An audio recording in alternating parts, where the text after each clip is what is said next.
કાકીએ નોકરને મારા રૂમમાં મોકલીને બધાની સામે મને બદનામ કરી અને હું ડરથી ધ્રુજતી હતી. મારી જાતને સમજાવવાનો પ્રયાસ કરતી હતી, પરંતુ ગુસ્સામાં મારા કાકાએ મારા લગ્ન એ જ નોકર સાથે કરાવી દીધા અને મને ઘરમાંથી કાઢી મૂકી. હું મારા ભાગ્યનો શોક વ્યક્ત કરીને નોકર સાથે ઘર છોડીને ગઈ. તે મને કેવી રીતે ખવડાવશે? તે પોતે એક નોકર હતો, પણ અચાનક તે મને એક મોટી હોટેલમાં લઈ ગયો. મેં આશ્ચર્યથી પૂછ્યું, શું તારી પાસે એક રાત માટે પૂરતું ભાડું છે? આ હોટેલ ખૂબ મોંઘી છે.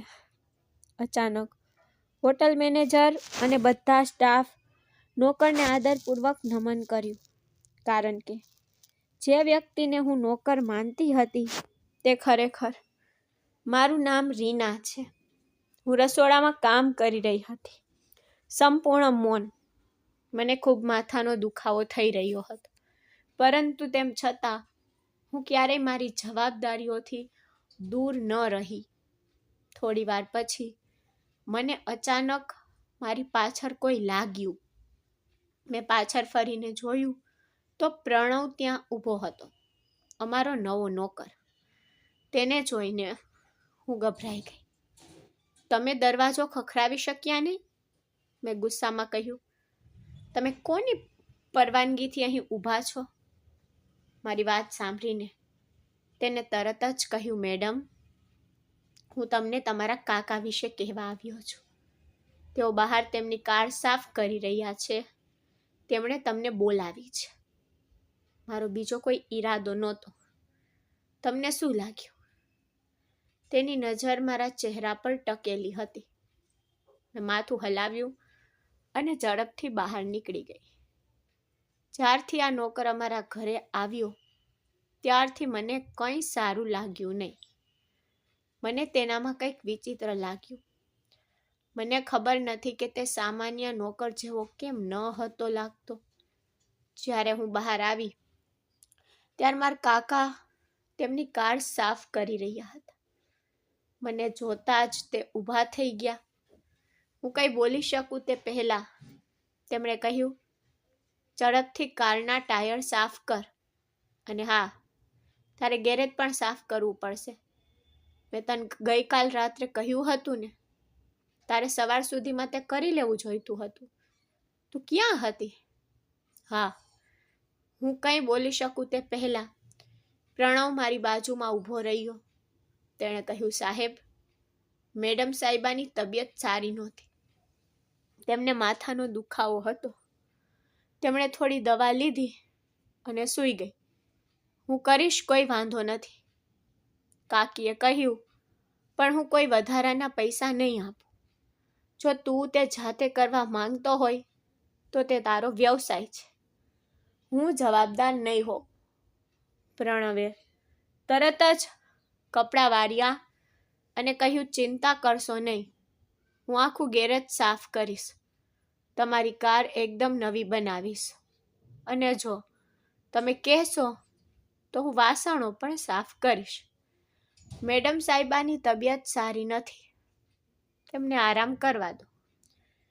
કાકાએ મારી તરફ જોયું અને કહ્યું, હવે જ્યારે તું પૂછી રહ્યો છે તો તું જા અને આરામ કર.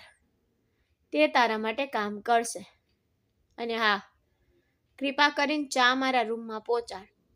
મને તારી ચા વગર ઊંઘ ન આવતી. મેં માથું હલાવ્યું, શાંતિથી અંદર જતી રહી.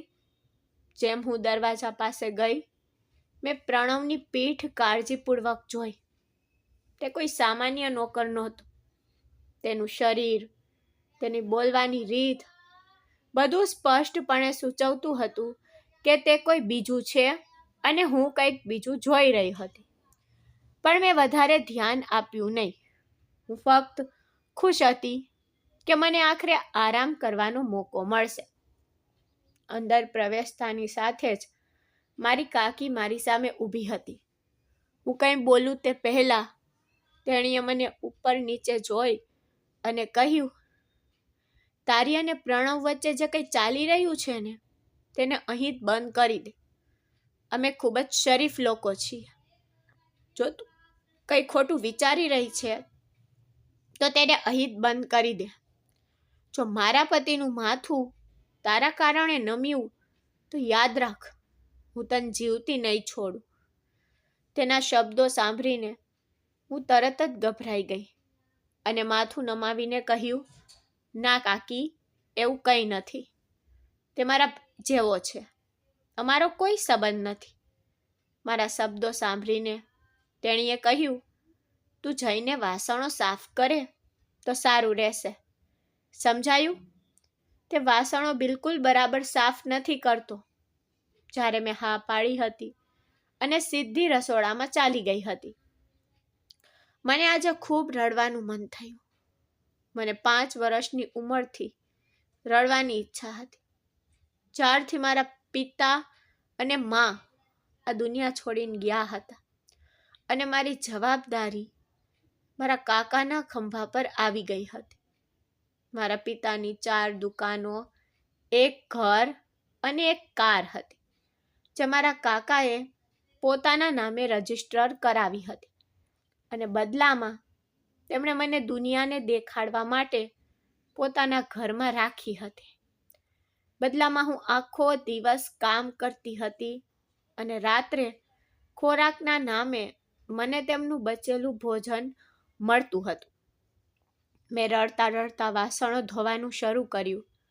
મેં એક થાળી ધોઈ જ હતી ત્યાં અચાનક નોકર રસોડામાં પ્રવેશ્યો અને મારી સામે કડક નજરે જોઈને કહ્યું, જ્યારે મેં તમને કહ્યું હતું કે હું વાસણ સાફ કરીશ અને તમારે આરામ કરવો જોઈએ, તો શું તમે સમજતા નથી? ચાલ્યા જાઓ, હું અહીં કરીશ. આ સાંભળીને મેં આશ્ચર્યથી તેની સામે જોયું. રડવાનું ભૂલીને મેં તેના ચહેરા પર જોયું. નોકર પોતાના માલિક સાથે આવી રીતે કેવી રીતે વાત કરી શકે? હું કંઈ બોલું તે પહેલાં મારી કાકી અંદર આવી અને પ્રણવ તરફ જોઈને કહ્યું, આ કામ કરશે? તને તું જે કરે છે તેના માટે તને નોકરી પર રાખવામાં આવ્યો છે, તેથી તેના પર ધ્યાન આપ. તારે અમારી દીકરીઓ પર ધ્યાન આપવાની જરૂર નથી. અમે તેને કેવી રીતે કામ કરાવીએ તે અમારું કામ છે. હું બીજું કંઈ બોલું તે પહેલાં તેણે કહ્યું, તો તમે તમારી દીકરીને કહો તે સવારથી આરામ કરી રહી છે. તેની તબિયત સારી નથી. તે ઘરના બધા કામ કરે છે. તમને બિલકુલ દયા નથી. ભગવાને તમને પણ દીકરી આપી છે, ભૂલશો નહીં. આ સમય તમારી દીકરી પર પણ આવી શકે છે. કાલે તેમને બીજા ઘરે જવું પડશે. તે કંઈ બોલે તે પહેલાં મારી કાકી આગળ આવી અને તેના ચહેરા પર જોરથી થપ્પડ મારી અને કહ્યું, મારી દીકરી વિશે આવી વાતો કહેવાની તારી હિંમત કેવી રીતે થઈ? હું તને જીવતો નહીં છોડીશ. મને ખબર છે તમારા બંને વચ્ચે શું ચાલી રહ્યું છે. તે કંઈ બોલે તે પહેલાં હું આગળ વધી અને હાથ જોડીને કહ્યું, કૃપા કરીને માફ કરો. હું કામ કરું છું. કૃપા કરીને બહાર જાઓ. તમે કેમ પરેશાન થઈ રહ્યા છો? આ મારો મામલો છે. હું તમને દખલ કરવા નહીં દઉં. હું જીવું કે મરું આ મારો અને મારા પરિવારનો મામલો છે. અહીં કામ કરવાનો તમને પોતાનો પગાર મળે છે. તમે ફક્ત તેના પર ધ્યાન કેન્દ્રિત કરો. તમને અમારા ઘરના કામમાં દખલ કરવાની બિલકુલ પરવાનગી નથી. જ્યારે હું ગુસ્સે થઈ ત્યારે તેણે થોડીવાર મારી સામે જોયું અને પછી રસોડામાંથી નીકળી ગયા. તેના જતાની સાથે જ કાકીએ મારો હાથ જોરથી પકડી લીધો અને ગાલ પર જોરથી થપ્પડ મારી. મારી તરફ જોઈને તેણે કહ્યું, હું તારી આંખો કાઢી નાખીશ જો તું તારી આંખો પણ ખસેડીશ. સમજી રહી છે? તેના કડક અવાજ પર મેં શાંતિથી માથું નમાવ્યું. તેણીએ મને વાસણો તરફ ધકેલી દીધી અને રસોડામાંથી નીકળી ગઈ. મેં મારા બળતા ગાલ પર હાથ મૂક્યો તો મને વધુ દુખાવો થયો. કાશ હું અહીં ન આવી હોત. રડતા રડતા હું ચૂપચાપ વાસણ ધોવામાં ડૂબી ગઈ. સમયનો પ્રવાહ ક્યારેય અટક્યો નથી અને ક્યારેય નહીં અટકાય. વાસણ ધોયાના લગભગ 1 કલાક પછી હું મારા રૂમમાં પ્રવેશી. ખોરાક, એક પ્લેટ, ચા અને દવા મારી સામે મૂકવામાં આવી. મને આશ્ચર્ય થયું કે રસોડામાં તો કોઈ પ્રવેશ્યું નથી. ચા કોણે બનાવી? ના, તો પછી આ વસ્તુ અહીં કેવી રીતે આવી? અચાનક મારા મનમાં પ્રણવનો વિચાર આવ્યો. મને હવે ખૂબ ગુસ્સો આવી રહ્યો હતો. આ માણસ મારામાં વધુ પડતો રસ દેખાડી રહ્યો હતો. મને સમજાતું નહોતું કે તેને આવું કેમ કર્યું. હમણાં માટે હું પલંગ પર શાંતિથી બેઠી. હું થોડો આરામ કરવાનો ઈરાદો રાખતી હતી, પણ હું ક્યારેય ખોરાક બગાડતી નહોતી. જે લોકોને ખોરાકની પહોંચ નથી, તેઓ સરળતાથી તેની પ્રશંસા કેવી રીતે કરવી તે જાણે છે. મેં શાંતિથી ખોરાક જમવાનું શરૂ કર્યું. ભોજન પૂરું કર્યા પછી મેં ચા પીધી અને શાંતિથી દવા લીધી અને સૂઈ ગઈ. મારું માથું દુખાવાથી ધબકતું હતું, પણ મને ખબર નહોતી કે આ બધું એક દિવસ એક સુખદ સ્વપ્ન સાબિત થશે, પણ એક પીડાદાયક વાસ્તવિકતા થશે. બીજા દિવસે સવારે સૂર્ય તેજસ્વી રીતે ચમક્યો. મારી આંખો મારા કાકાના અવાજથી ખુલી. હું પરેશાન થઈને મારો દુપટ્ટો પકડીને બહાર આવી તો તે પ્રણવને જમીન પર લટકાવી તેને નિર્દયતાથી મારતા હતા. મારું હૃદય એક ધબકારા ચૂકી ગયું. હું સમજી શકી નહીં કે શું થઈ રહ્યું છે. બીજી ક્ષણે કાકી આગળ વધી અને તેના પતિને ખેંચીને કહ્યું, બસ કરો. તમે શું કરી શકો છો? જ્યારે પરિવારનો પોતાનો સિક્કો નકલી છે તો તમારો ગુસ્સો બીજા કોઈ પર કેમ કાઢવો? બસ જાઓ અને તમારું કામ કરો. તે ચૂપચાપ ચાલ્યા ગયા. તેનું મફલર ગોઠવ્યું. તેણે ગુસ્સાથી મારી સામે જોયું અને ગર્જના કરી, હવે નીચે આવ. શું તને લાગે છે કે તું આવું કરતી રહીશ અને મને ખબર પણ નહીં પડે? નીચે આવ. તેના શબ્દો સાંભળીને મેં તરત જ મારી જાતને રૂમમાં બંધ કરી દીધી. મને ખબર હતી કે જો હું તેની સામે જઈશ તો તે ખરેખર મને ભયંકર રીતે મારશે. તેથી જ મેં મારી જાતને રોકી. મારું હૃદય ધબકવા લાગ્યું. તેઓ શું વાત કરી રહ્યા હતા, ગુસ્સો શેના વિશે હતો, મને ખબર નહોતી. થોડી વાર પછી મારા રૂમમાં જોરથી રણકવા. મેં લગભગ મારો શ્વાસ રોકી રાખ્યો. હું કંઈ સમજી શકું તે પહેલાં મેં કાકીનો અવાજ સાંભળ્યો, તારા કાકા તને મારી નાખશે, તેથી તું તેમની સાથે વાત કર. ઝડપથી દરવાજો ખોલ, તે નજીકમાં ઊભા છે. મેં રડતા રડતા કહ્યું, મેં કંઈ કર્યું નથી. હું શપથ લઉં છું કે હું નિર્દોષ છું. તમે મને કેમ મારવા માંગો છો? મેં ગઈકાલે રાત્રે વાસણ પર ધોયા હતા. મારી તબિયત સારી નહોતી, તેથી મેં ચા બનાવી નહોતી. હું વચન આપું છું કે આવું ફરી નહીં થાય. પછી કાકાનો ગર્જના ભર્યો અવાજ મારા કાનના પડદા પર અથડાયો, દરવાજો ખોલ, નહીતર હું તને મારી નાખીશ. જો હું દરવાજો તોડીશ તો તું મારાથી બચી શકશે નહીં. તેના શબ્દો સાંભળીને મારું હૃદય ધબકતું બંધ થઈ ગયું. મેં રડતા રડતા કહ્યું, મને કહો શું થયું છે? તમે કેમ ગુસ્સે છો? દરવાજો ખખડાવી રહ્યા હતા. તેનો અર્થ એ થયો કે તે ખરેખર ગુસ્સે હતા. પણ ખરેખર શું થયું હતું હું કંઈ સમજી શકી નહીં. તે દરવાજો તોડે તે પહેલાં રડી પડી અને દરવાજાનું હેન્ડલ પકડીને આજીજી કરી, રાહ જુઓ, હું દરવાજો ખોલી રહી છું. હું તમને કહીશ કે તે શું કર્યું છે.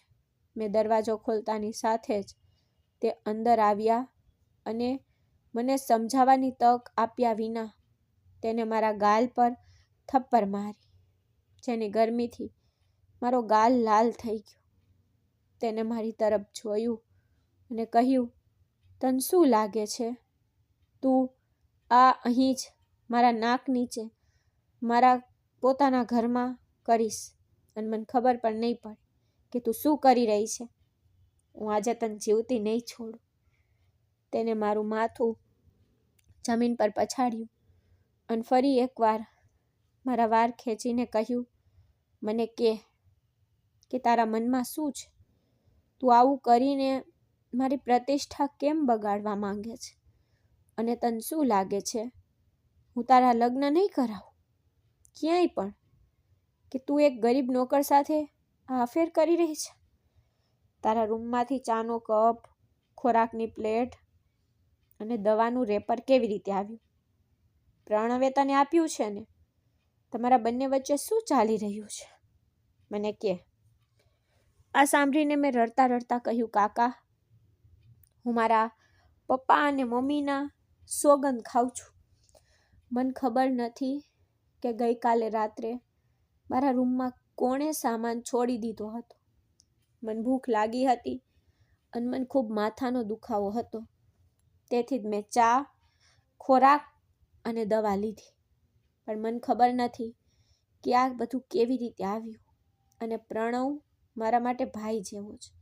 તમે જેની પણ સોગંદ કયો હું લઈ શકું છું, પણ કૃપા કરીને આવું ન કરો. હું સાચું કહું છું. આટલું કહેતા હું હિચકી સાથે રડી પડી. તેનો વધતો હાથ અટકી ગયો જ્યારે મારી કાકીનો ચહેરો ભયથી વરી ગયો. મારા કાકાએ મારી તરફ જોયું અને કહ્યું, એક વાત યાદ રાખ રીના, તું આ ઘરનું માન છે. મારા ભાઈએ મરતા પહેલા મને તારી જવાબદારી સોંપી દીધી છે. જો તું મારી પ્રતિષ્ઠાને કલંકિત કરવાનો પ્રયાસ કરશે તો હું તને ત્યાગી દઈશ. અને હું આજે જ તે નોકર માટે વ્યવસ્થા કરી રહ્યો છું.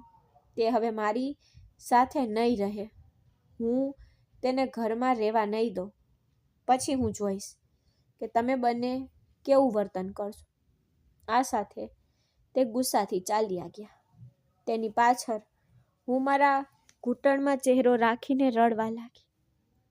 એક વ્યક્તિ દરેક રીતે લાચાર બની જાય છે જ્યારે માતા પિતા ચાલ્યા જાય છે. ખાસ કરીને જો તમારા પિતા મૃત્યુ પામે તો બાળકો અનાથ બની જાય છે. તેમના માથા પર છત નથી. છત હોય તો પણ એવું જ લાગે છે કે તમે લાચાર છો. તમારા ઘરનું વાતાવરણ તૂટી પડે છે. તમે તમારી જાતને એક એવી હોડીમાં જોશો જ્યાં તમે બધી બાજુથી એકલા જ છો. હું લાંબા સમય સુધી રડી. નીચે જઈને તેમનો સામાન કરવાની મારી હિંમત નહોતી. મને ખબર નહોતી કે તેઓ કેવું વર્તન કરશે. હું ત્યાં જ બેઠી રહી, વિચારતી કે તેઓ મને મારી નાખશે. થોડી વાર પછી કાકીની પુત્રી રૂમમાં પ્રવેશી અને મારી તરફ જોતા અણગમતા સ્વરમાં કહ્યું, મમ્મીએ કહ્યું છે કે બપોરનું ભોજન બનાવો. આ તારા પિતાનું ઘર નથી કે તું અહીં બેસીને રડે. મારા પિતાએ તને પૂરતો માર પણ માર્યો નથી અને તારા આ મગરના આંસુ બંધ થવાના નથી. આપણા ઘરમાં બદનામી ફેલાવાની કોઈ જરૂર નથી. ઉઠીને નીચે આવી જા. આટલું કહીને તે ચાલી ગઈ. જ્યારે હું ખૂબ રડી હતી. આજે મને ખરેખર લાચારીનો અનુભવ થયો.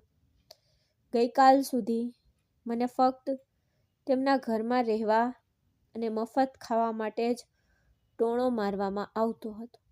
પણ હવે મારા પર નોકરનો આરોપ મૂકવામાં આવી રહ્યો હતો. થોડી વાર પછી હું ચૂપચાપ નીચે આવી ગઈ. કાકી અને કાકા આંગણામાં બેસીને કંઈક વાત કરી રહ્યા હતા. તેમની દીકરી બાજુમાં બેઠી હતી, પોતાના મોબાઈલ ફોનમાં મગન હતી.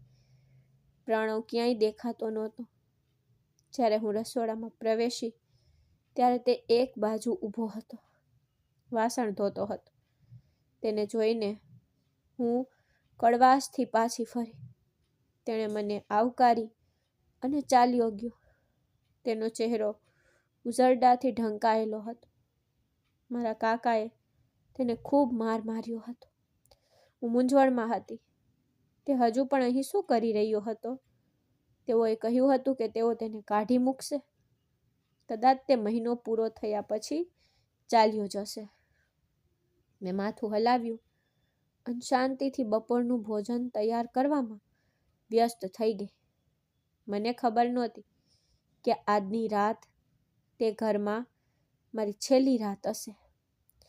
બપોરનું ભોજન તૈયાર કર્યા પછી હું મારા રૂમમાં પાછી ફરી અને બેઠી. હું થોડી વાર બેઠી જ હતી કે દરવાજો ખુલ્યો અને મારી કાકી અને તેમની પુત્રી અંદર આવી. હું તરત જ મારી સીટ પરથી ઊભી થઈ ગઈ. મને જોતા જ તેને કહ્યું, આજે ફેમિલી ડિનર છે. હું બધાને ભેગા કરવાનું વિચારી રહી છું. તારે હવે આરામ કરવાની જરૂર નથી. ચાલ નીચે જા અને કામ સંભાળ. જલ્દી પાછી આવ. ખોરાક બહારથી આવી રહ્યો છે, પણ સફાઈ અને બીજું કામ બધું થશે. તારે પણ કંઈક સારું પહેરવું જોઈએ અને કંઈ પણ ઉતાવળમાં કરતા પહેલા 1000 વાર વિચાર. અને હા, સૂર્ય પણ આવી રહ્યો છે. મેં આજે મારી દીકરીના લગ્ન ગોઠવવાનું નક્કી કર્યું છે. સમજાયું હું શું કહી રહી છું? મારા હૃદયમાં અચાનક ખેંચાણ અનુભવાયું. સૂર્ય અને હું એકબીજાને ખૂબ પસંદ કરતા હતા, પરંતુ સંજોગો જોતા હું મારી લાગણીઓ કોઈની સાથે શેર કરવાની સ્થિતિમાં નહોતી. તેથી ઊંડો શ્વાસ લીધા પછી મેં હા પાડી. બીજી કેટલીક બાબતો માટે ઓર્ડર આપ્યા પછી બંને મા પુત્રી ચાલ્યા ગયા. જ્યારે મારું હૃદય છરાથી ભરાઈ રહ્યું હતું, ત્યારે મારી આંખોમાંથી આંસુ વહી રહ્યા હતા. ફરી એકવાર હું હીનતાની લાગણીથી પીરાઈ રહી હતી. થોડી ક્ષણો માટે હું ત્યાં બેઠી રડતી રહી અને ભગવાનને વિનંતી કરી કે હે ભગવાન, જો તું મને આ પ્રકારનું જીવન આપવા માંગતો હતો તો તે મને આ દુનિયામાં દુઃખ સહન કરવા માટે કેમ મોકલી? હું ખૂબ લાચાર છું. મને દૂર લઈ જા. હું અહીં રહેવા નથી માંગતી. જો તું મને મારી દે તો સારું રહેશે. લાંબા સમય સુધી મેં મારી જાતને શ્રાપ આપ્યો, મારી મૃત્યુની ભીખ માંગી અને અંતે રડતા રૂમ છોડીને શાંતિથી લોન સાફ કરવાનું શરૂ કરી દીધું. હું સોફા ખસેડીને નીચે સાફ કરી રહી હતી ત્યારે અચાનક પ્રણવ અંદર આવ્યો અને મારી તરફ જોઈને કહ્યું, તમે જોયું કે સોફા કેટલા ભારે છે? જો તમે તેને ઉપાડશો તો તમે બીમાર થઈ જશો. બસ બાજુ ખસી જાઓ, હું તેને ઉપાડી દઈશ. આ સાંભળીને હું ગુસ્સે થઈ ગઈ અને બૂમ પાડી, તમે સમજતા નથી.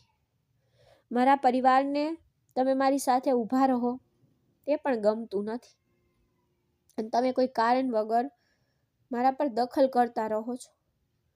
ફક્ત પાછળ ઊભા રહો. હું મારું પોતાનું કામ કરી શકું છું. મને કોઈની મદદની જરૂર નથી. તમે આવ્યા ત્યારથી મને હેરાન કરી રહ્યા છો. તમે મારા જીવનની મુશ્કેલીઓમાં વધારો કરી રહ્યા છો. અહીંથી ચાલ્યા જાઓ. જ્યારે મને ગુસ્સો આવ્યો ત્યારે તે 2 ડગલા પાછળ હટી ગયો. મેં સોફા ખસેડવાનું શરૂ કર્યું, રડવાનું શરૂ કર્યું, પણ તે ખૂબ ભારે હતા. હું એકલા તે કરી શકતી નહોતી. ફરી એકવાર તે આગળ વધ્યો અને એક પણ શબ્દ બોલ્યા વિના તેને દૂર ખસેડ્યો. મેં તેની સામે કડક નજર નાખી, પણ બીજા કોઈ શબ્દ બોલ્યા વિના મેં સાફ કરવાનું શરૂ કર્યું. હું કોઈ કારણ વગર લડીને ભૂલ કરવા માંગતી નહોતી. મને ખરેખર હમણાં તેની મદદની જરૂર હતી. હું એકલીએ વિશાળ લોન સાફ કરી શકી નહીં. ધીમે ધીમે અમે બંને આખું લોન સાફ કર્યું, પણ તે દરમિયાન હું રડતી રહી. મેં છેલ્લી વાર ઝાડુ મારવાનું પૂરું કર્યું અને રસોડામાં જવા લાગી. તેણે તરત જ કહ્યું, જો તમને વાંધો ન હોય તો શું હું તમને કંઈક પૂછી શકું? મેં તેની તરફ કડક નજર નાખી, પણ મેં કંઈ પણ કઠોળ બોલવાનું ટાળ્યું. તેને થોડા સમય પહેલાં જ મને ખૂબ મદદ કરી હતી. તેને પૂછ્યું, તમે આટલું બધું કેમ રડો છો? કંઈ થયું છે? તેણે મને આ પ્રશ્ન પૂછતા મને અચાનક ગુસ્સો આવ્યો અને મેં તેની તરફ જોઈને કહ્યું, આનાથી તમને શું ફરક પડે છે? શું મારે અવાજ કરવો જોઈએ? શું મારું રડવું જોઈએ? ચૂપ રહેવું જોઈએ કે મરી જવું જોઈએ? આખરે તારી સમસ્યા શું છે? તું મારા જીવનમાં સમસ્યાઓ કેમ ઊભી કરી રહ્યો છે?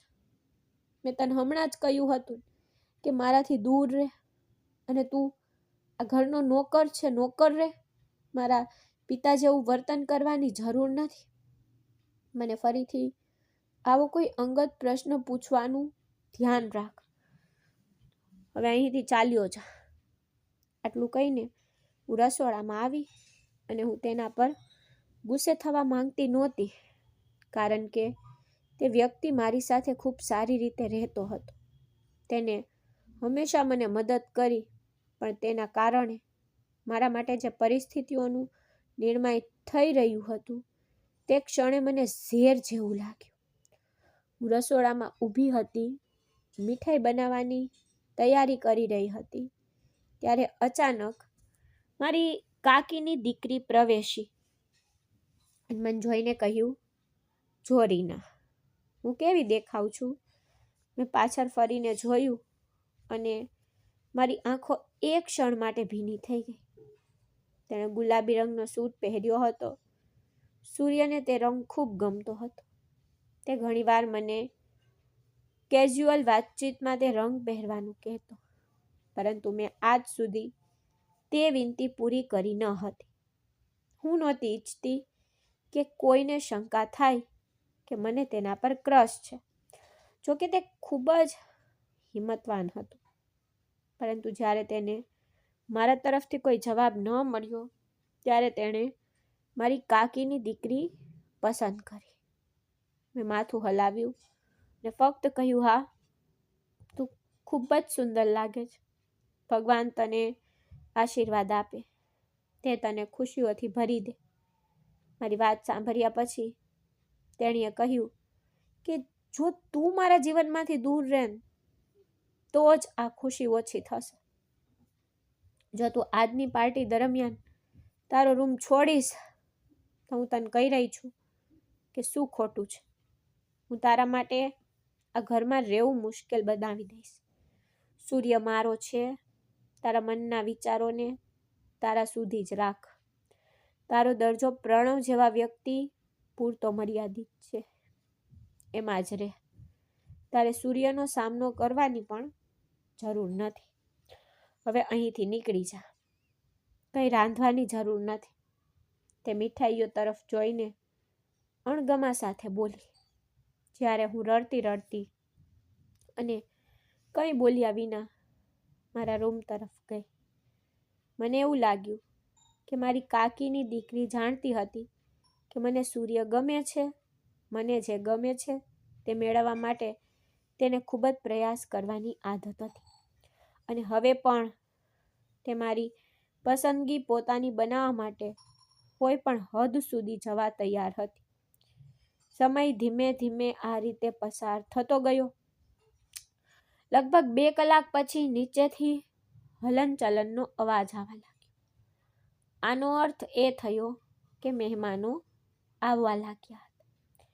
હું ફક્ત એકવાર સૂર્યને જોવા માટે જવા માંગતી હતી, રૂમમાંથી બહાર નીકળીને બધાને મળવા માટે, પણ હું લાચાર હતી કે જો હું આજે રૂમમાંથી બહાર આવી હોત તો હમણાં કોઈ મને કંઈ કહેત નહીં, કારણ કે તેઓ મહેમાનોની સામે મને કંઈ કહેત નહીં.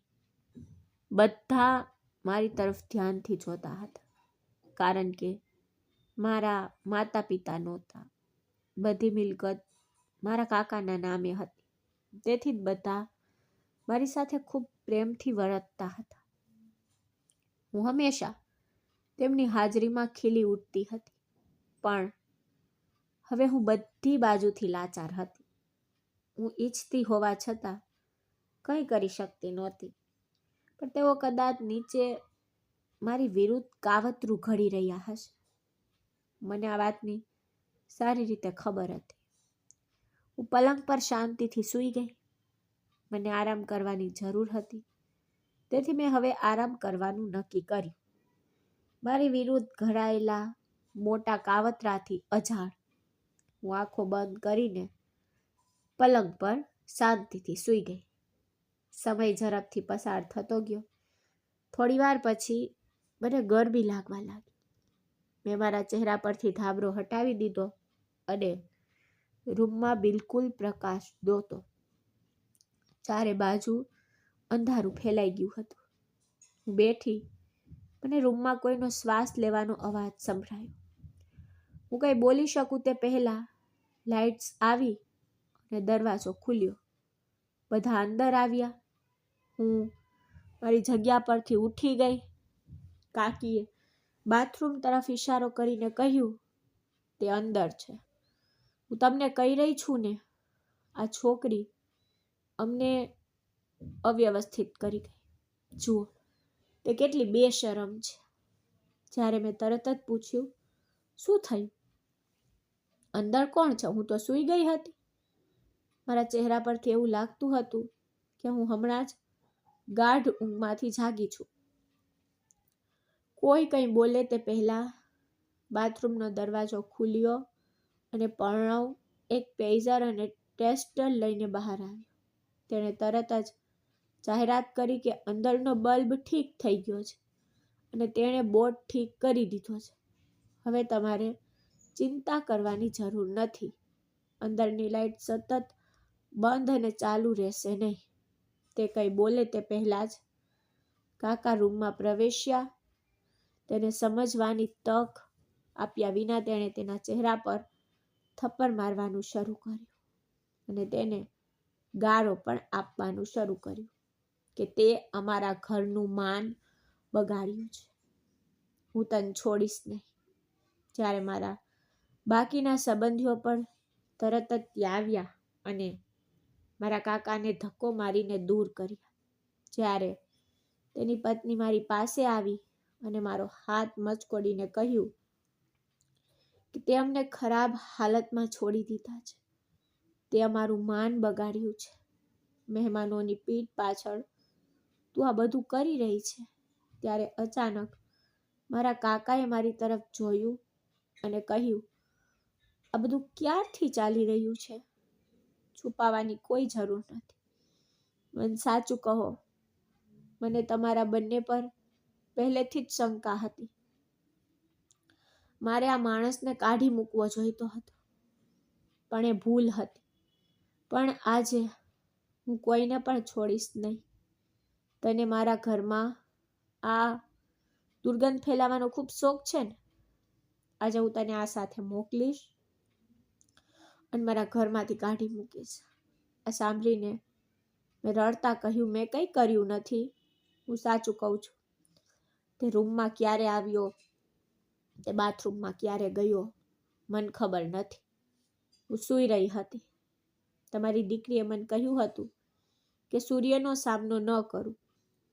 હું સોગંદ ખાઈને કહું છું, હું ત્યારથી સૂઈ રહી છું. મને ખબર નથી કે તે ક્યારે આવ્યો. હું સાચું કહું છું. મારો વિશ્વાસ કરો. આ દોષ મારા પર નાખવામાં આવી રહ્યો છે.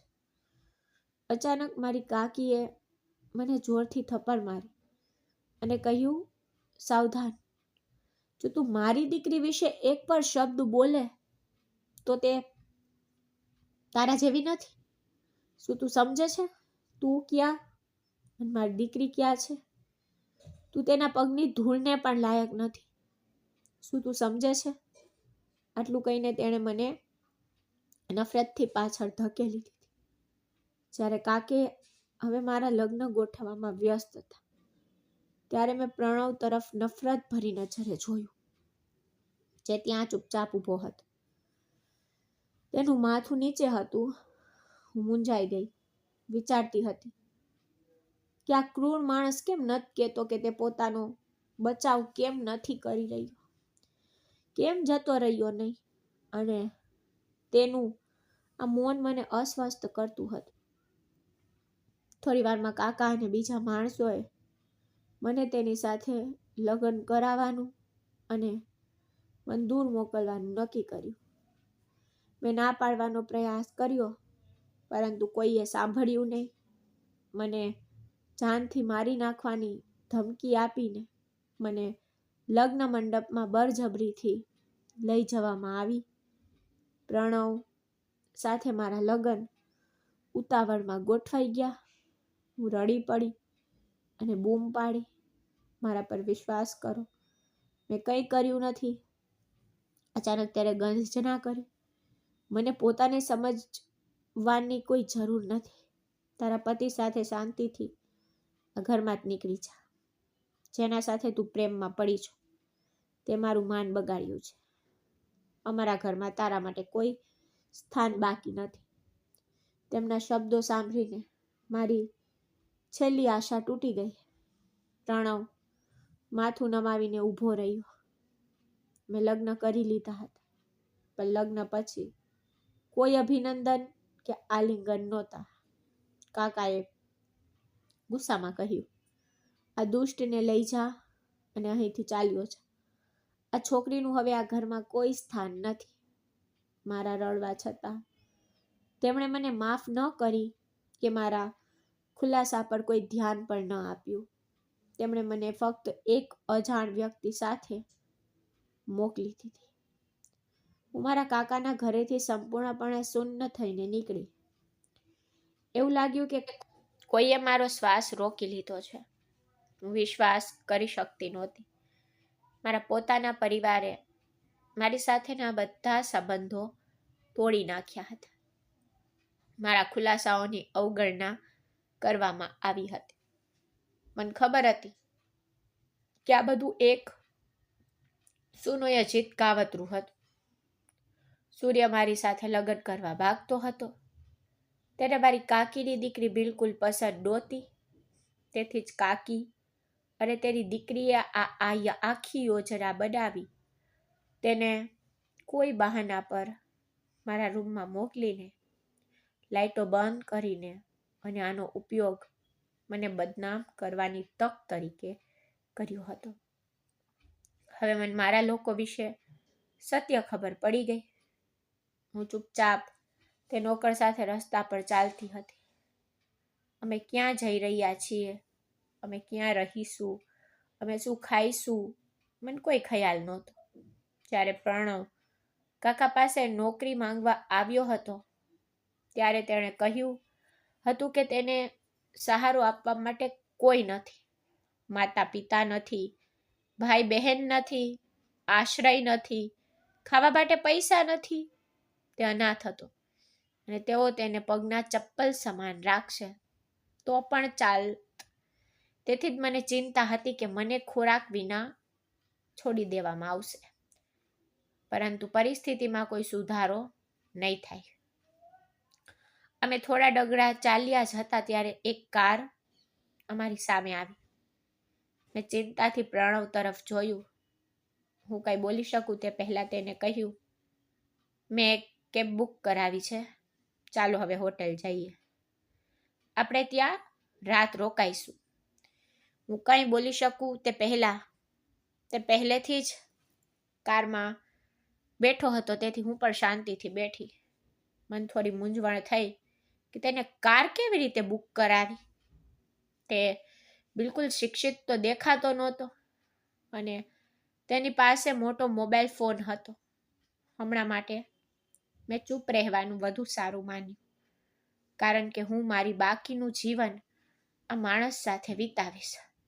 તે મને સૂકી રોટલી ખવડાવશે, મને ઝૂંપડીમાં રાખશે અને તે મારું બધું હશે. મને ખબર નહોતી કે ગાડી ક્યાં જઈ રહી છે, પણ હવે એક વાત મને મૂંઝવી રહી હતી. અમારા લગ્ન થયા ત્યારથી પ્રણવનો સ્વભાવ ઘણો બદલાઈ ગયો હોય તેવું લાગતું હતું. મને સમજાતું નહોતું કે આ માણસ કોણ છે. લાંબી મુસાફરી પછી કાર એક વૈભવી હોટેલમાં રોકાઈ. મેં આસપાસ જોયું, મૂંઝવણમાં વિચારી રહી હતી કે આ માણસ મને ક્યાં લઈ ગયો છે. જ્યારે કાર પાર્કિંગ એરિયામાં રોકાઈ ત્યારે તે ચૂપચાપ બહાર નીકળી ગયો. હું તેની સાથે બહાર નીકળી અને તેને ગભરાઈને જોતા મેં પૂછ્યું, શું તું પાગલ છે? તું મને ક્યાં લઈ આવ્યો છે? શું તારી પાસે અહીં ભાડાના પૈસા પણ છે? એક રાત માટે 50,000 રૂપિયાથી વધુ હશે. આ ખૂબ વૈભવી હોટલ છે.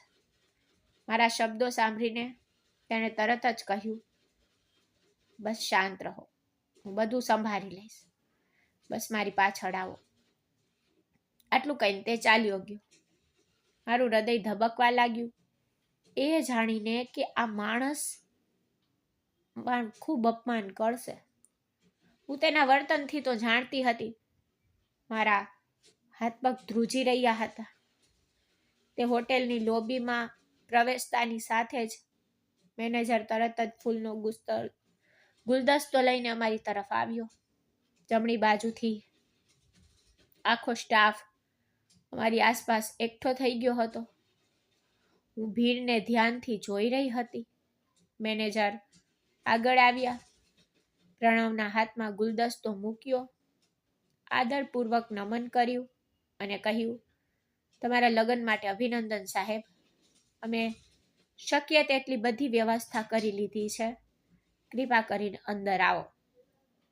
તે બાજુ પર ગયો કે આખા સ્ટાફે તેમના સન્માન આદરપૂર્વક નમન કર્યો. મેં આશ્ચર્યથી પ્રણવ તરફ જોયું. વિચાર્યું કે તે કોણ છે, તે શું હતો. મને કંઈ સમજાયું નહીં. તેને મારી સામે જોયું અને કહ્યું, 10 મિનિટ રાહ જુઓ, હું તરત જ પાછો આવું છું. આટલું બોલતાની સાથે જ તે મેનેજર સાથે એક બાજુ ઊભો રહ્યો અને કંઈક ચર્ચા કરવા લાગ્યો અને મેનેજરે તરત જ માથું હલાવ્યું. તેમની વાતચીતના સ્વરથી ખબર પડી કે તે પ્રણવ નથી, પણ ખરેખર એક મહત્વપૂર્ણ વ્યક્તિ છે. તે કોઈ સામાન્ય વ્યક્તિ તો નહોતો. થોડી વાર પછી તે મારી પાસે આવ્યો અને મારી તરફ જોઈને કહ્યું, આપણે આજે રાત્રે અહીં રહીશું અને પછી સવારે મારા ઘરે જશું. તમે આવો. મેં તરત જ તેનો હાથ પકડીને પૂછ્યું, તું કોણ છે? સાચું કે, તું પ્રણવ નથી, તું કોણ છે? તું અહીં કેવી રીતે પહોંચ્યો? મતલબ, તમે માલિક છો? હું કંઈ બોલું તે પહેલાં જ મેનેજર મારી પાસે આવ્યા અને મારી તરફ જોઈને કહ્યું, હા સાહેબ, અહીંના માલિક છે. અને તમે આટલા ચિંતિત કેમ છો મેડમ? અમે તમારા માટે એક સુંદર રૂમ તૈયાર કર્યો છે. તમે બંને અંદર આવો.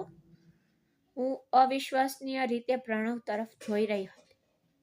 મને સમજાતું નહોતું કે હું ક્યાં પહોંચી ગઈ છું. બધું સ્વપ્ન જેવું લાગતું હતું. હું ખૂબ જ પરેશાન હતી. તે મને સીધી લિફ્ટ પર લઈ ગયો. જેમ અમે અંદર ગયા તો મેનેજરે અમારા ફ્લોરનું બટન દબાવ્યું અને એક બાજુ ઊભો રહ્યો. મારું હૃદય એટલું ઝડપથી ધબકતું હતું કે હું મારી સ્થિતિ સમજી શકી નહીં. થોડી વાર પછી લિફ્ટ બંધ થઈ ગઈ અને તે મારી સાથે બહાર આવ્યું. હું એક વિચિત્ર સ્થિતિમાં હતી. આ માણસ સતત મને વિચિત્ર વિગતોથી મૂંઝવણમાં મૂકી રહ્યો હતો. તે મને રૂમ નંબર 203 તરફ લઈ ગયા. મેનેજરે દરવાજો ખોલ્યો અને કહ્યું, કૃપા કરીને આરામ કરો. જો તમને કંઈ જોઈતું હોય તો સાહેબ ફક્ત ફોન કરો. હું 5 મિનિટમાં આવીશ. આટલું કહીને તે ચાલ્યો ગયો અને હું મારા હૃદયના ધબકારા સાથે રૂમમાં પ્રવેશી. પણ બીજી જ ક્ષણે આશ્ચર્ય થયું. મેં મારા આખા જીવનમાં આટલો સુંદર રૂમ ક્યારેય જોયો જ નહોતો. હું ફક્ત મારા નાના રૂમ તરફ જોતી રહી હતી. 5 વર્ષ પછી મને ભાન આવ્યું ત્યારથી તે નાનો રૂમ મારી આખી દુનિયા હતો. પણ મન ખ્યાલ નહોતો કે જીવન મને આવા રૂમમાં લઈ જશે. હું કંઈ બોલું તે પહેલાં તેને કહ્યું, તમને આ રૂમ ગમ્યો કે નહીં? પણ મને આશા છે કે તમને મારા ઘરનો રૂમ ગમશે. બસ આજની રાત, કારણ કે અમારી ઘરે જવાની સફર થોડી લાંબી છે. હું તમને ખલેલ પહોંચાડવા માંગતો નથી, કારણ કે તમારી તબિયત સારી નથી. તે કંઈ બોલે તે પહેલાં મેં તેની તરફ જોયું અને કહ્યું, સાચું કહો પ્રણવ, તમે કોણ છો? તમે કોઈ સામાન્ય નોકર નથી. મેનેજર કહી રહ્યા હતા કે આ હોટલ તમારી છે. તમે શું ઈચ્છો છો? મને કંઈક કહેશો? તે થોડી વાર મૌન રહ્યો, પછી મારી તરફ જોઈને કહ્યું, ઠીક છે, હવે પલંગ પર બેસ. હું તને બધું સત્ય કહેવા માંગુ છું. આટલું કહીને તે એક ટેબલ તરફ ગયો. ત્યારે હું શાંતિથી બેઠી. થોડી વાર પછી તે મારી પાસે એક ડાયરી લઈને આવ્યો. મારી જમણી બાજુ બેઠો અને તેને ખોલી. મારા પિતાનો ફોટો કાગળ પર પહેલેથી જ હતો. એક અજાણી વ્યક્તિ સાથે. તેને મારી તરફ જોયું અને કહ્યું, તારા પિતા મારા પિતાના ખૂબ ખૂબ સારા મિત્ર હતા. જ્યારે આપણે નાના હતા ત્યારે તેમણે તારા લગ્ન મારી સાથે ગોઠવી દીધા હતા. હું તે સમયે 10 વર્ષનો હતો અને તું ફક્ત 2 વર્ષની. પછી સંયોગથી તારા પિતાનું અવસાન થઈ ગયું. પરંતુ મારા પિતા પોતાના શબ્દ પર પાછા ફર્યા નહીં. તેમણે તારા કાકાનો સંપર્ક કર્યો, પરંતુ તેમણે કોઈ જવાબ ન આપ્યો. પરંતુ જેમ હું મોટો થતો ગયો તેમ તારામાં મારો રસ વધતો ગયો. જ્યારે કોઈ બાળકને એવું વિચારવામાં આવે છે કે આ તેની ભાવિ પત્ની છે, ત્યારે લાગણીઓ ઉત્પન્ન થાય છે. પછી ભલે ને તે વ્યક્તિ કોઈ પણ હોય. હું પણ તારા પ્રેમમાં પડી ગયો. પરંતુ જ્યારે મારા પિતાએ મને કહ્યું કે હું તને મેળવી શકતો નથી, ત્યારે મારા મનમાં ફક્ત એક જ વાત સ્થિર થઈ ગઈ. મારે તારી પાસે પહોંચવું હતું અને મારે તને કોઈ પણ કિંમતે મેળવવી હતી. તેથી જ હું નોકરનો વેશ ધારણ કરીને તારા કાકાના દરવાજે આવવા માંગતો હતો. જોકે હું અમેરિકાથી આવ્યો છું. મેં ઓક્સફર્ડ યુનિવર્સિટીમાં અભ્યાસ કર્યો છે. પરંતુ પ્રેમ લોકોને આ રીતે બનાવી શકે છે. જ્યારે તારા કાકાને ખબર પડી કે મારી પાસે કોઈ માન સન્માન નથી અને હું ઊંચો પગાર પણ નહીં લઉં, ત્યારે તેમણે મને તારા ઘરે કામ પર રાખ્યો. મારો હેતુ ત્યાં રહીને તારું દિલ જીતવાનો હતો. પણ જ્યારે મેં તે લોકોને તારી સાથેનો વ્યવહાર જોયો, ત્યારે મારું દિલ ખૂબ જ વિચિત્ર થઈ ગયું. હું ઈચ્છું તો પણ તને એકલો છોડી શકતો નહોતો. મારી પાસે આટલી મોટી હોટેલ, આટલી મોટી કંપની હતી, છતાં હું તારી સામે લાચારી અનુભવતો હતો. એટલા માટે મેં તારા માટે વાસણ ધોયા, ગેરેજ સાફ કર્યું અને તેમના થપ્પડ પણ સહન કર્યા. આજ સવારથી તારી કાકીનું મારા પ્રત્યેનું વર્તન ખૂબ જ અલગ હતું. હું સમજી ગયો કે તે કંઈક તો કરવા માંગે છે. તેથી હું સંપૂર્ણપણે તૈયાર હતો. પણ મને ખ્યાલ નહોતો કે તે તને આ રીતે બદનામ કરશે. પણ જેમ કહે છે ને કે જ્યારે કોઈ માણસના ખિસ્સામાં પૈસા હોય તો ત્યારે તે કંઈ પણ કરી શકે છે. કાલે સવારે તારો પરિવાર સત્ય શોધી કાઢશે. અને તને મુક્તિ મળશે. પણ હા, હું તને ખરેખર પ્રેમ કરું છું અને તને શાંતિપૂર્ણ જીવન આપવા માંગુ છું. હું પણ જાણું છું કે તને સૂર્ય પસંદ છે, પણ જો જે માણસ આવી મુશ્કેલ પરિસ્થિતિમાં તારા માટે ઊભો રહી શકતો નથી, તે તને ક્યારેય ખુશ રાખી શકતો નથી. આ સાંભળીને હું રડી પડી અને સમજાયું કે સાચું તો છે. મને આશા હતી કે સૂર્ય મારા માટે ઊભો રહેશે, મારા વતી બોલશે, પરંતુ એવું કંઈ બન્યું નહીં. તે ત્યાં શાંતિથી ઊભો રહ્યો અને તમાશો જોતો રહ્યો. મેં પ્રણવને કહ્યું હતું કે જે લોકોએ મને આખી જિંદગી દુઃખ આપ્યું છે, તું તેમને કંઈ નહીં કહે. હું તેમની સાથે કોઈ સંપર્ક કરવા માંગતી નથી. હું હવે શાંતિથી જીવન જીવવા માંગુ છું. અને મેં જે કહ્યું તે થયું. બીજા જ દિવસે તે મને તેના બંગલામાં લઈ ગયો. તેના પિતા, તેની માં, તેની બહેન બધાએ મારી ખૂબ કાળજી લીધી. તેઓ બધા મને ખૂબ પ્રેમ કરે છે. તેઓ મને દીકરીની જેમ માને છે. મને મારા ધૈર્યનું ફળ મળ્યું. માતા પિતાના નિર્ણયો ક્યારેય ખોટા ન હોતા. હા, કેટલાક નિર્ણયો વ્યક્તિને મુશ્કેલીમાં મૂકી શકે છે, પરંતુ માતા પિતા દ્વારા લેવામાં આવેલ દરેક નિર્ણયો સાચા હોય છે. તે દિવસે પહેલી વાર મને સમજાયું કે જ્યારે ભાગ્ય વળાંક લે ત્યારે તે વ્યક્તિને તેના સાચા સ્થાન પર લઈ જાય છે. જેમ જેમ હું પ્રણવ સાથે તે મોટા બંગલામાં પ્રવેશી તો મારું હૃદય ખૂબ જ ધબકતું હતું. મેં ક્યારેય કલ્પના પણ નહોતી કરી કે હું આટલા મોટા ઘરમાં રહીશ. મને હંમેશા લાગતું હતું કે મારી દુનિયા એ નાના રૂમ સુધી સીમિત રહેશે, જ્યાં હું દરરોજ રાત્રે રડતી સૂતી હતી. અમે અંદર પ્રવેશતાની સાથે જ એક સુંદર સ્ત્રી, પ્રણવની માં, અમારી તરફ આવી. તેના ચહેરા પર એટલી બધી કોમળતા અને પ્રેમ હતો કે પહેલી વાર મને અમારા શબ્દ સમજાયું. તેણે મારો હાથ પકડીને પ્રેમથી કહ્યું કે ભગવાનનો આભાર દીકરી, તું ઘરે આવી ગઈ. હવે ચિંતા કરવાની વાત નથી. મેં ફક્ત તેની સામે જોયું. હું એ જ છોકરી હતી જે ગઈકાલ સુધી નોકરાણીની જેમ ગુસ્સાથી ઊભી હતી, જેની કોઈએ વાત સાંભળી નહોતી. અને આજે એક માએ મને પોતાની દીકરી કહી. મારી બેગ બાજુ પર મૂકી અને મને આરામ કરવાનો ઈશારો કર્યો. હું એટલી મૂંઝવણમાં હતી કે હું કંઈ સમજી શકી નહીં. બધું ખૂબ જ ઝડપથી થયું હતું. બદનામી, લગ્ન, ઘર છોડવું અને પછી આ નવું જીવન. એવું લાગતું હતું કે જાણે કોઈએ મને અચાનક એક અલગ જ દુનિયામાં ફેંકી દીધી હોય. પ્રણવની નાની બહેન રિદ્ધિમાં ઘરમાં આવી. તે ખૂબ જ મીઠી હતી. તે આવતાની સાથે જ મને ગળે લગાવી અને કહ્યું, ભાભી, ચિંતા ના કરો, મારો ભાઈ સારો છે. તે હંમેશા તમને ખુશ રાખશે.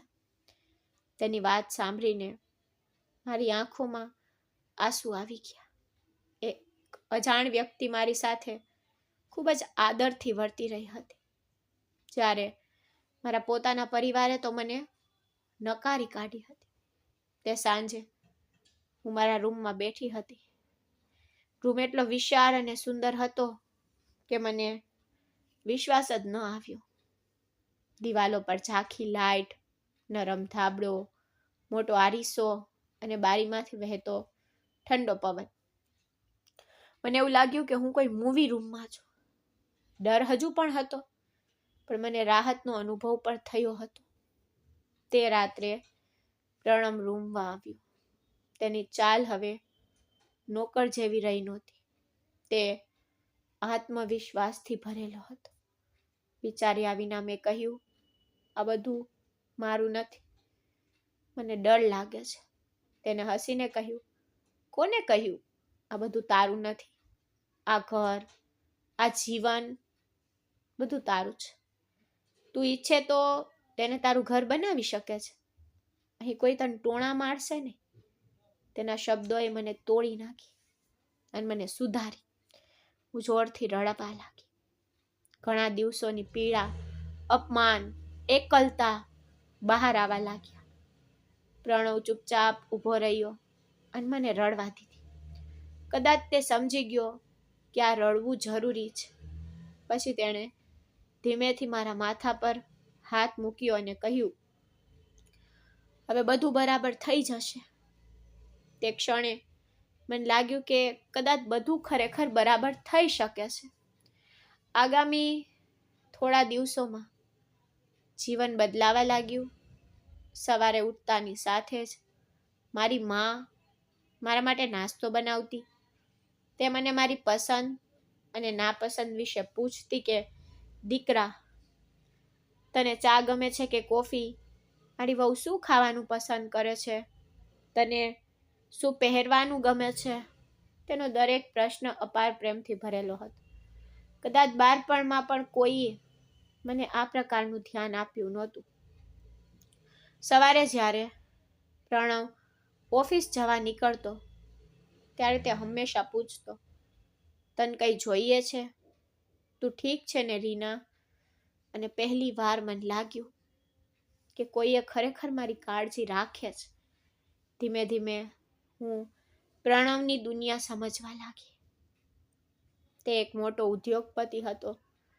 તે ઘણી હોટલો અને કંપનીઓનો માલિક હતો, પરંતુ તેનું હૃદય એટલું જ સરળ અને નરમ હતું. મને આશ્ચર્ય થયું કે આટલો મોટો માણસ મારી માટે નોકર તરીકે આવ્યો હશે. પછી મને યાદ આવતું હતું કે તે ફક્ત મારા કારણે જ આવ્યો હતો. એક સાંજે અમે બંને ટેરેસ પર બેઠા હતા. પવન હળવો ફૂંકાઈ રહ્યો હતો. હું ચૂપ હતી અને તે મારું મૌન સમજી ગયો. તેને કહ્યું, જો તું ઈચ્છે તો અમારા લગ્ન થોડા સમય માટે ફક્ત નામના જ રહેવા દે. જ્યારે તું મને તારા પતિ તરીકે સ્વીકારવા તૈયાર થશે ને, ત્યારે જ આપણે આગળ વધીશું. હું કોઈ પણ બાબતમાં ઉતાવળ નહીં કરું. તેના શબ્દો સાંભળીને મારું હૃદય ગરમ થઈ ગયું. કેવો માણસ હોય છે જે આખી દુનિયા ધડાવી શકે છે, પણ હજુ પણ તૂટેલી સ્ત્રીના સાજા થવાની રાહ જુએ છે. મેં તેને પહેલી વાર અનુભવ્યું. તે અનાથ પ્રણવ જે મારા માટે નોકર તરીકે કામ કરવા માટે પોતાનું ઘર છોડીને ગયો હતો, તેણે મારા ખ્યાત લગ્ન વિશે બધું સહન કર્યું અને ક્યારેય મને ટોણો માર્યો નહીં. આવો માણસ તો ફક્ત નસીબ દ્વારા જ મળે છે. થોડા દિવસો આ રીતે પસાર થયા. જીવન ધીમે ધીમે પાટા પર આવી રહ્યું હતું. હું ધીમે ધીમે હસતા શીખી રહી હતી. રિદ્ધિમાં મારા મૂળને તાજગી આપવા માટે મને ફરવા લઈ જતી હતી અને માં મને નવી સાડીઓ ખરીદી આપતી હતી. પિતા પણ મને તેમની પુત્રીની જેમ જ માનતા હતા. એક દિવસ તેને કહ્યું, દીકરી, જ્યાં સુધી તું અહીં છે ત્યાં સુધી આ ઘર પૂર્ણ છે. તું ખુશીઓ લઈને આવી છે. ઘર તો ખૂબ જ જીવંત બની ગયું છે. મારી આંખો આંસુઓથી ભરાઈ ગઈ. આ લોકો ખૂબ સારા હતા. તે કેવી રીતે હોઈ શકે? પરંતુ ખુશી ઘણીવાર જૂના ઘા ફરી ખોલે છે. એક દિવસ મને કાકીના ઘરેથી ફોન આવ્યો.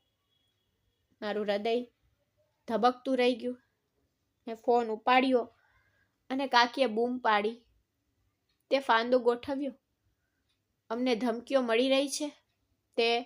તે નોકર અમને ડરાવવા મોકલ્યો હતો. તને શરમ નથી આવતી? હું ધ્રુજી ગઈ. મેં કંઈ કર્યું નથી. પ્રણવે કદાચ. કાકીએ કહ્યું, ખૂબ ઊંચે ઉડે છે ને?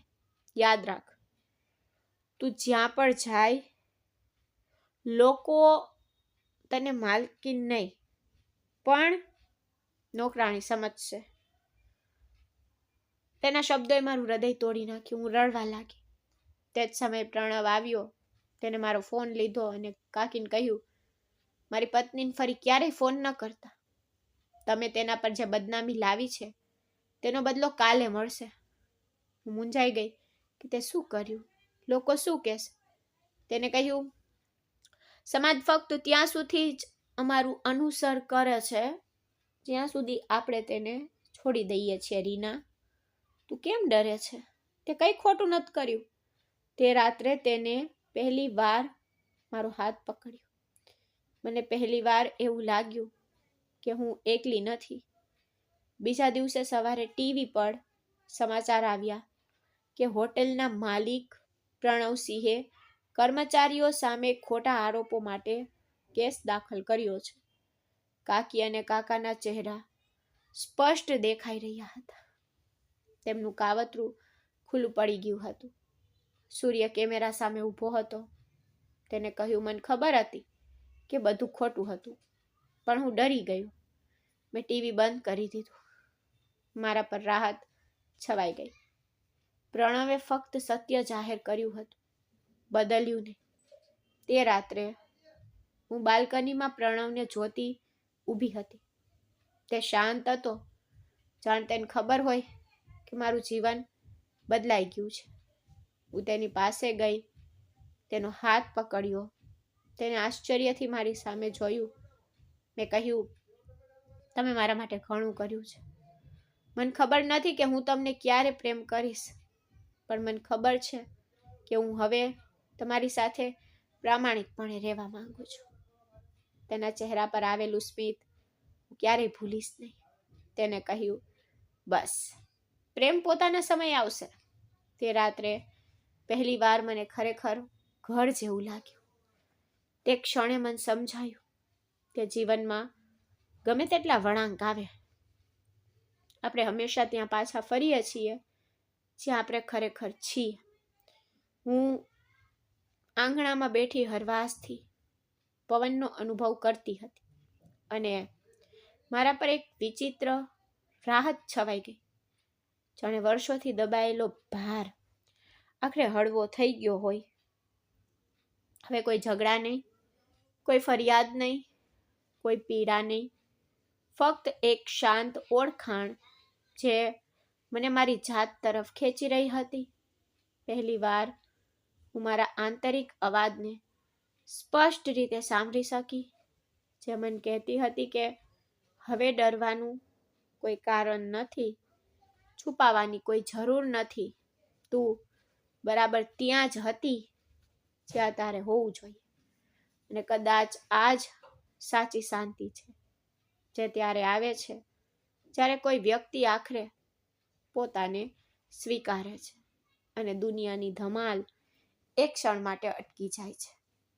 હું ઊભી થઈ અને મારા રૂમ તરફ ચાલી તો એવું લાગ્યું કે જાણે આખી દુનિયા હળવી થઈ ગઈ છે અને મારું હૃદય પહેલી વાર ખરેખર હસતું હતું. ક્યારેક જીવન આપણને એવા બિંદુ પર લઈ જાય છે જ્યાં આપણને લાગે છે કે કંઈ બચ્યું નથી, બધું તૂટી ગયું છે, બધું સમાપ્ત થઈ ગયું છે. પરંતુ સત્ય એ છે કે ભંગાણ પછી જ વ્યક્તિને પોતાની સાચી શક્તિનો અહેસાસ થાય છે.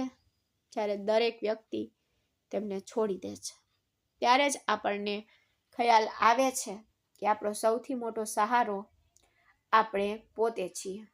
અને જ્યારે આપણે બીજાઓને ખુશ કરવાનો પ્રયાસ કરવાનું બંધ કરીએ છીએ અને પોતાને સમજવાનું શરૂ કરીએ છીએ, ત્યારે જ આપણને શાંતિ મળે છે. માણસ હંમેશા ભાગતા રહે છે.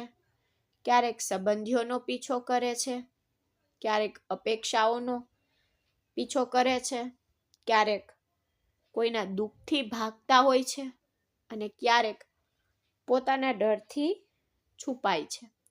પરંતુ સાચી જીત ત્યારે થાય છે જ્યારે વ્યક્તિ દોડવાનું બંધ કરે અને પોતાને પૂછે કે તે ખરેખર શું ઈચ્છે છે. તે જ ક્ષણે વ્યક્તિના જીવનની દિશા બદલાઈ જાય છે. કારણ કે શાંતિ બહારથી આવતી નથી, તે અંદરથી આવે છે.